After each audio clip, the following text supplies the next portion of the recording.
checks almost every box you can ask for within the ball game. Angel Reese, quick dish for Ryan Howard. The connection is pure.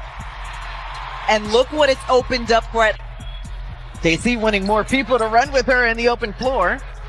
The look for Angel Reese over the top. Angel Reese shoots 5 of 12 and still places the crown on her own head. Despite a rough shooting night and missed opportunities stacking up, she confidently stepped forward and claimed the top spot for herself. Is this the kind of elite confidence great players need, or is Angel Reese moving a little too fast?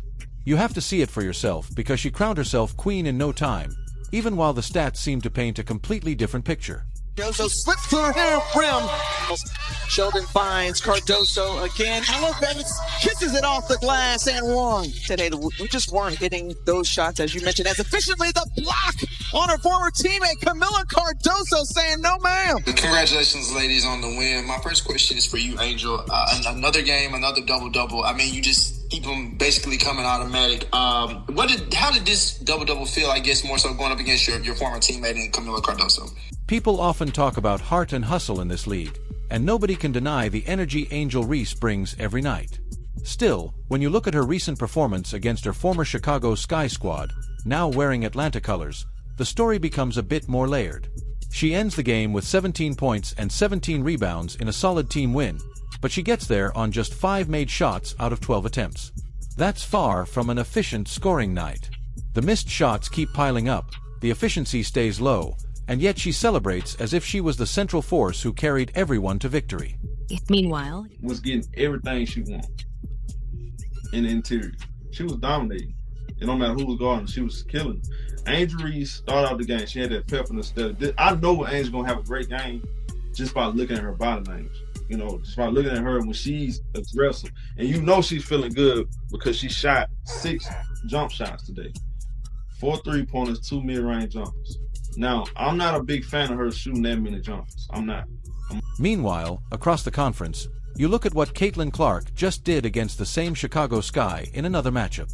Clark puts up 32 points almost on her own, along with 10 assists, carving up the defense with precise passing and shot creation.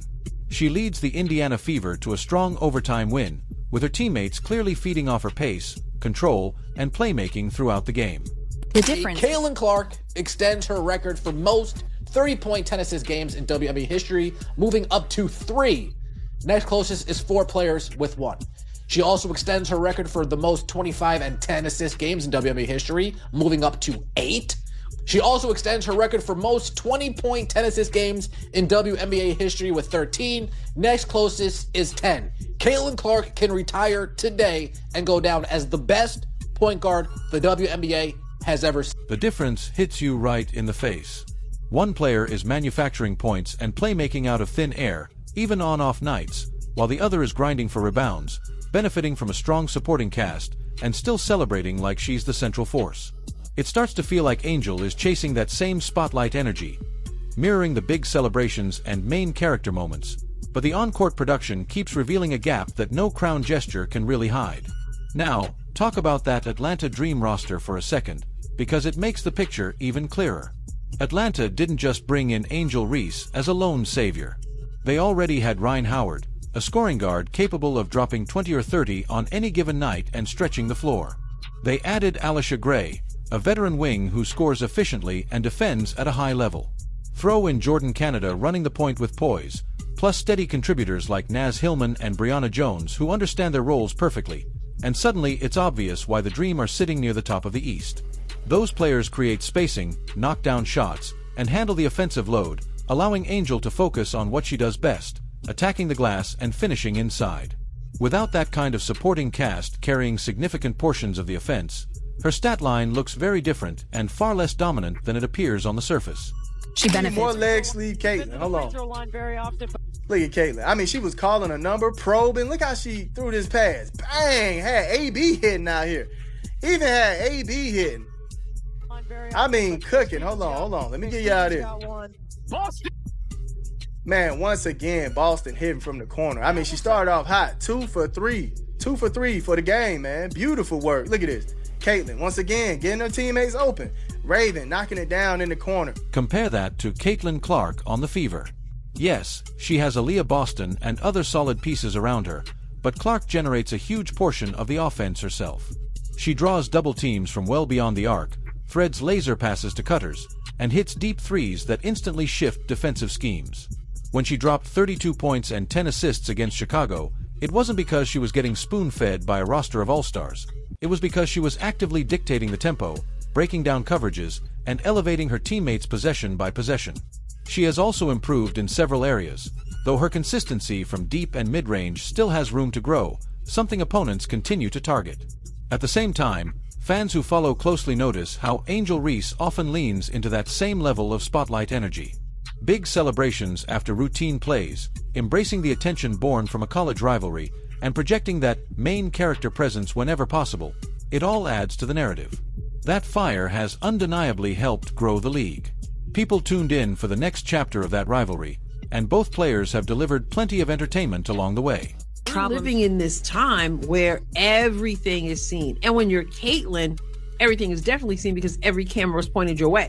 There are other players who don't have that kind of pressure because ain't nobody shining the camera over there like they are with Caitlin Clark. But to quote Caitlyn, who says, I've heard her say this a few times, and that is pressure is a privilege. And she realizes that. But I like what Cynthia Cooper said. You grow from it. The problem shows up when the results don't fully match the presentation. Caitlin Clark continues to outperform expectations with elite passing vision and a scoring range that stretches defenses to their limits. Angel Reese, on the other hand, delivers rebounding dominance that ranks among the best in the league, but she relies more on teammates to create clean scoring looks while she capitalizes on second-chance opportunities. One consistently generates offense, the other primarily finishes it. The contrast becomes more noticeable when you watch the film, even if box scores can sometimes blur that picture during high-volume games. Looking deeper at efficiency, Angel's rebounding production absolutely deserves respect. Boxing out, positioning, and relentless pursuit of missed shots require real effort, timing, and physicality.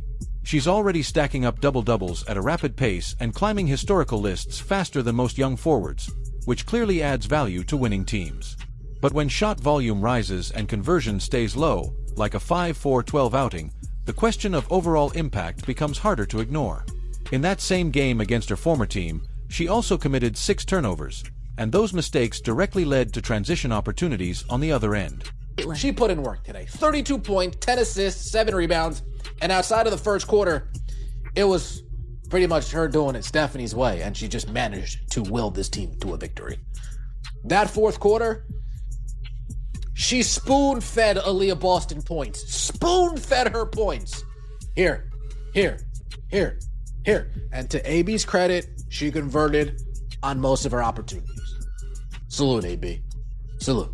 You got spoon-fed, but Caitlin, even on nights when her threes aren't falling, still impacts the game through playmaking and by drawing defensive attention that opens up opportunities for her teammates. Her turnovers do come as a result of her aggressive style, but over a full season the overall efficiency and production often outweigh the risks, which is also reflected in advanced metrics year after year. What makes this discussion interesting is how different narratives form around similar moments. After the Atlanta win in Chicago, Angel Reese put on the crown in celebration, a moment that quickly went viral and resonated with a large part of the fan base. Confidence and personality clearly play a big role in how modern athletes are perceived, and those highlights tend to travel fast on social media. At the same time, in that game and others, players like Ryan Howard and Alisha Gray provided significant scoring output, with multiple contributors handling much of the offensive load.